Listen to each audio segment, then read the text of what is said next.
कि आपको पंडित बोल कौन रहा है, कुछ मूर्ख चिल्लाते हुए आएंगे हम खत्म कर देंगे सारे पंडितों को, तो वो मूर्ख है।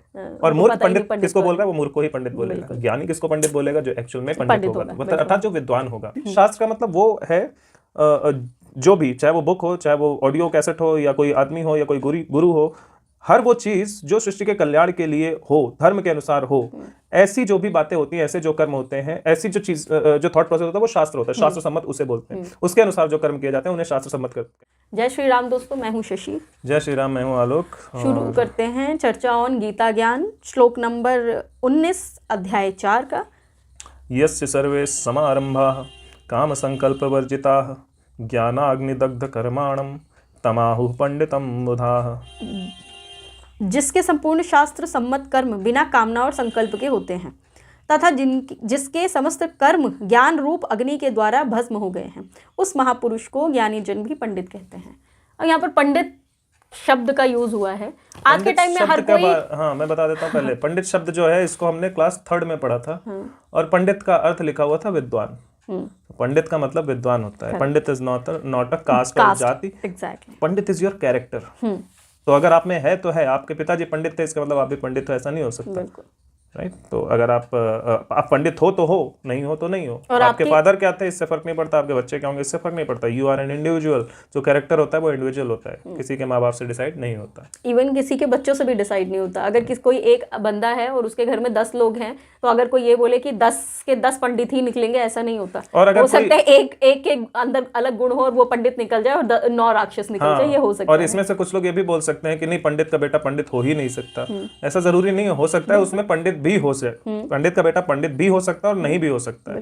ये पर्सनल कैरेक्टर है, इंडिविजुअल कैरेक्टर है, वो हो भी सकता है, नहीं भी हो सकता है।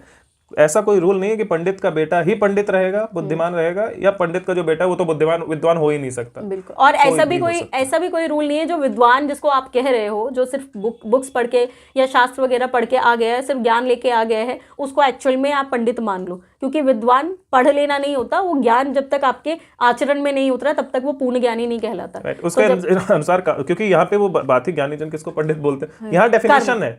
हमने भी शाब्दिक अर्थ बताया, यहाँ पे पूरी डेफिनेशन है। जिसको डेफिनेशन समझ आ जाएगी ना, उसको शाब्दिक अर्थ से फर्क भी नहीं पड़ेगा। बिल्कुल। तो यहाँ पर लिखा हुआ है कि भगवान बोल रहे हैं कि जिसके शास्त्र सम्मत कर्म, मतलब शास्त्रों में जो लिखा हुआ है वो वाले जो कर्म है, जो कर्म है वो शास्त्र सम्मत है। शास्त्र सम्मत कर्म होने चाहिए। बिकॉज शास्त्रों में लिखा हुआ अगर बोलोगे तो फिर बहुत सारे रिलीजियस वो है ना, बुक्स हैं, बहुत सारे रिलीजन्स हो गए इस दुनिया में। वो अपनी किताब में कुछ भी लिख देते हैं, किसी की गर्दन उड़ाने को लिख देते हैं, किसी को मारने को लिख, तो उसको शास्त्र आप नहीं मान सकते।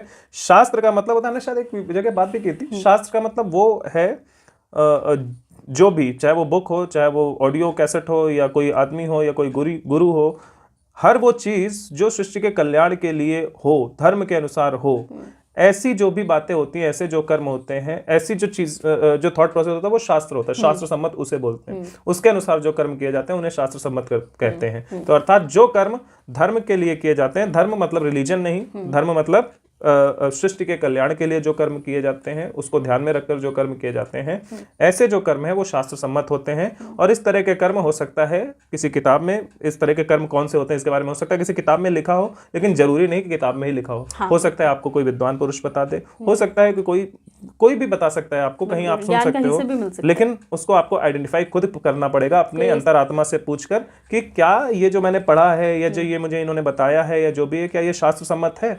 अब शास्त्र वो आपको बोल देगा नहीं देखो लिखा है यहाँ पे, मतलब शास्त्र सम्मत है। वो किताब क्या पता, वो खुद ही लिख के लाया हो, आपको क्या पता, आप थोड़ी जानते हो। तो शास्त्र सम्मत मतलब आपको ये सोचना पड़ेगा कि ये जो मैं काम करने जा रहा हूँ, इसके क्या संपूर्ण सृष्टि का कल्याण होगा। जैसे ये जो मैं बम फोड़ने जा रहा हूँ, जो आतंकवादी फोड़ते हैं, क्या इससे संपूर्ण सृष्टि का कल्याण होगा। वो अगर ये सोचे तो उसको पता चलेगा नहीं, इससे तो नहीं होगा, बस, तो वो नहीं फोड़ेगा। तो इस तरह की चीजें हैं जो हमें खुद से सोचनी पड़ेंगी, उसको खुद समझ आ जाएगा, सबको समझ आता है अगर ये। तो इसलिए हमें अपने आप से पूछना चाहिए कि शास्त्र सम्मत है या नहीं है।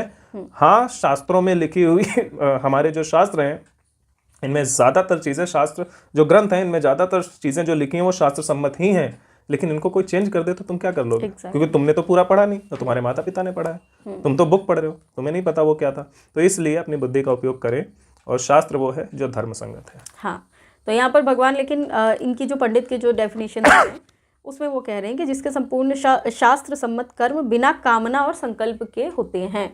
मतलब वो कर्म तो धर्म के अनुसार कर रहा है, लेकिन वो ये उसके बदले उसको कुछ चाहिए नहीं होता, ना तो वो कोई कामना रखता है और ना ही कोई संकल्प रखता है उसके बदले कुछ करने के बदले कुछ नहीं चाहिए होता उसको।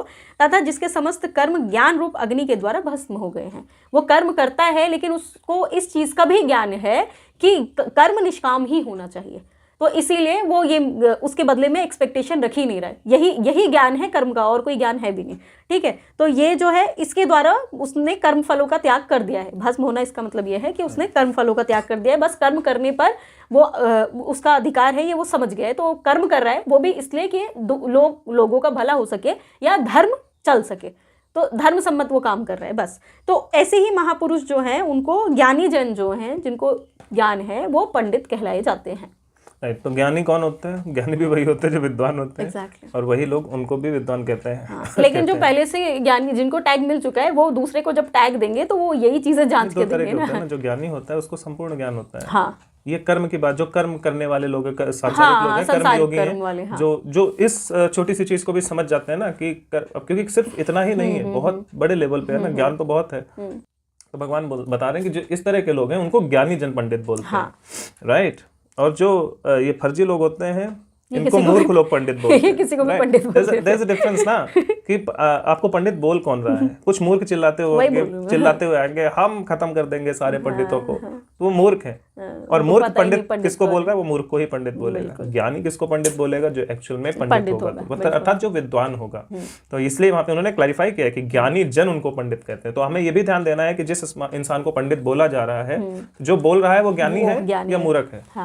अगर जो बोलने वाला जो है वो कोई जातिवादी है तो वो मूर्ख ही होगा, सिंपल सी बात है। बिल्कुल। तो वो जिसको पंडित बोल रहा है मतलब वो खुद तो मूर्ख है, इसीलिए वो किसी मूर्ख को ही पंडित बोल रहा है। तो इस तरह का होता है। तो वो कहते हैं जो कर्म करने वाले लोग होते हैं, जैसे अर्थात हम जैसे सांसारिक लोग जो होते हैं वो शास्त्र सम्मत कर्म करते हैं, अर्थात अपने जो भी कर्म करते हैं सृष्टि के कल्याण के लिए करते हैं।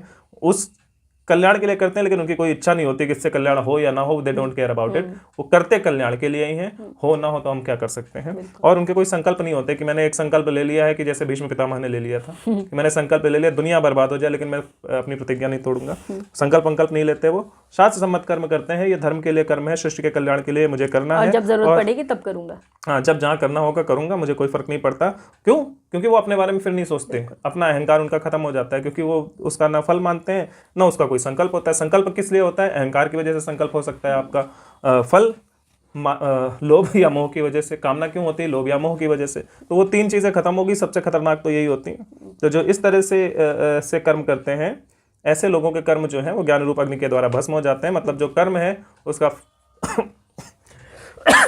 उसके बारे में वो सोचते नहीं, क्योंकि वो ज्ञान उनके अंदर प्रकाशित हो जाता है, इसलिए वो उसके बारे में ज़्यादा सोचते नहीं। इसलिए अगर उनसे कुछ छोटी मोटी गलती भी हो जाती है तो वो भी इग्नोर हो जाती है, बिकॉज वही अपने लिए जब कर ही नहीं रहा है तो हो गई गलती तो हो गई, उस पर भगवान भी माफ़ कर देते हैं उस महापुरुष को।